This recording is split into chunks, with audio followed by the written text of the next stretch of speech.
Olá! No episódio de hoje nós falaremos sobre a cassação do mandato do governador Plínio Coelho, em 1964.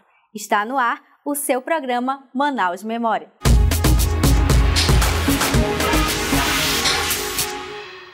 Logo no início do regime militar, vários políticos perderam seus mandatos e tiveram seus direitos suspensos por 10 anos, pelo ato institucional número 1. A primeira lista de cassados foi divulgada no dia 10 de abril de 64 e era composta por 102 nomes. O primeiro cidadão do Amazonas a ser atingido foi o vereador Manuel Rodrigues da Silva. Já o governador Plínio Coelho não se encontrava no estado quando aconteceu o golpe. Quando o presidente João Goulart foi deposto, Plínio Coelho estava no Rio de Janeiro tratando de assuntos de interesse do Amazonas. O governador voltaria a Manaus somente no dia 9 de abril e encontraria a cidade mergulhada em um clima de boatos sobre uma possível cassação do seu mandato. Mesmo assim, Plínio mostrava tranquilidade, pois, segundo ele, nada havia em sua administração que justificasse tal medida por parte dos militares. Na chegada à capital amazonense, ele foi recebido por numerosa comitiva, que foi lhe prestar apoio no Palácio Rio Negro. A comitiva era formada pelo presidente da Assembleia, deputado Anfremon Monteiro, pelo prefeito Josué Cláudio de Souza, pelo deputado João Valério, líder da maioria, além de secretários, parlamentares e várias outras autoridades. Ciente de que precisava tomar medidas que assegurassem seu mandato, o governador tratou de aproximar as relações com o governo militar. Praticamente todos os dias, os jornais locais veiculavam alguma medida ou ação do governo do estado que evidenciasse a boa relação do chefe do executivo estadual com a nova ordem política vigente no país. Inclusive, baixou o ato para que fosse investigada a existência de possíveis comunistas no serviço público amazonense. E para obter garantias de sua permanência no governo, Plínio viajou a Brasília para conversar com o próprio presidente Castelo Branco. 19 de maio.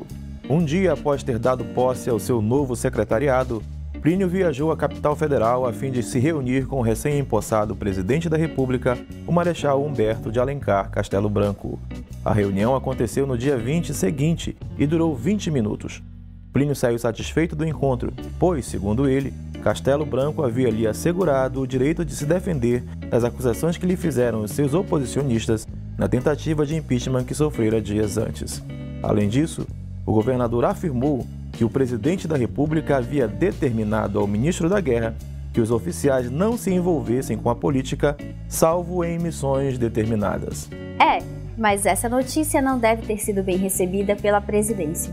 No dia 21 de maio, o chefe da Casa Civil do Palácio do Planalto, Luiz Viana Filho, enviou um telegrama urgentíssimo ao governador Plínio Coelho, pedindo que ele desmentisse a informação, pois o presidente Castelo Branco havia apenas ouvido a sua queixa, sem adiantar qualquer providência que seria de atribuição do ministro da Guerra. No dia 10 de junho, uma lista de cidadãos cassados foi divulgada e mais um amazonense perdia seus direitos, o ex-deputado Arlindo Porto. O Brasil vivia a expectativa da publicação de uma nova relação de políticos cassados, e o nome de Plínio era um dos que estavam sendo cogitados. Essa confirmação veio no dia 14 de junho. Era a noite de abertura do 8º Festival Folclórico do Amazonas, no antigo Estádio General Osório. O governador Plínio Coelho fazia o discurso de lançamento da festa para a multidão que ali se aglomerava. Discretamente, o coronel José Alípio de Carvalho, comandante do 27º Batalhão de Caçadores, aproximou-se do palanque das autoridades e informou ao chefe da Casa Civil, Raimundo Nonato de Castro, que Plínio estava deposto. Em meio ao seu discurso, Plínio percebeu a movimentação e entendeu que ali terminava o seu mandato. Encerrou a sua fala, despedindo-se do povo e dizendo que entregava o governo a quem Deus determinasse.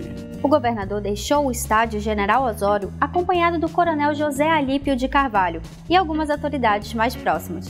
De lá, foram para a casa do comandante da Guarnição Federal de Manaus, onde ele se encontrou com o general Jurandir Bizarria Mamed, comandante militar da Amazônia e da 8ª Região Militar.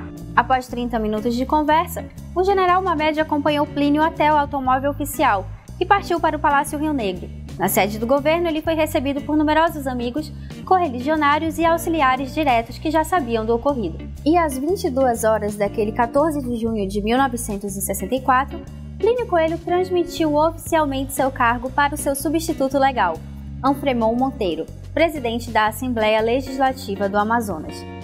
Este foi o seu Manaus Memória, uma viagem pela história da nossa cidade. Obrigada e até o próximo programa.